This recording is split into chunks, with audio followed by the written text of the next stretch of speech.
This is ROXOR, with roots in the original military Jeep design meant specifically for off-roading.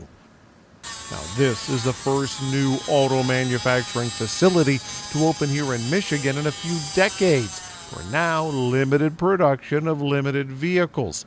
What they couldn't show me was the area where they're developing vehicles for the road. The vehicles are actually being designed for production. The question becomes, where do you sell them?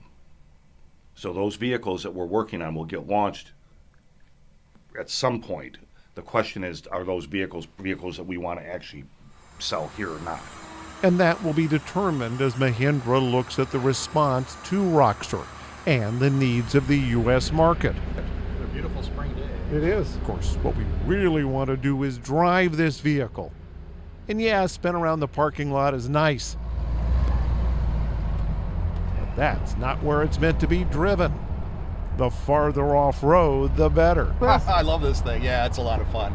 It's great to look at, but you get in the vehicle and you start driving it. It's just a world of fun.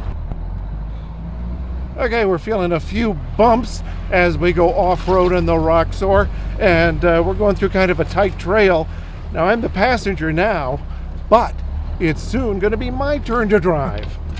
Stay in the two tracks? Yeah, it's up to you. As an off-roading amateur, ROXOR was pretty easy to learn and easy to handle. I'm also told it's hard to crash. Now, I did end my drive with no scratches and lots of mud, and that's just what you want with an off-roader. I am back safe and sound, none the worse for wear. Now, this vehicle has already been delivered to the first customer, should be out in pretty big numbers before too much longer. In Auburn Hills, I'm Auto Beat reporter Jeff Gilbert.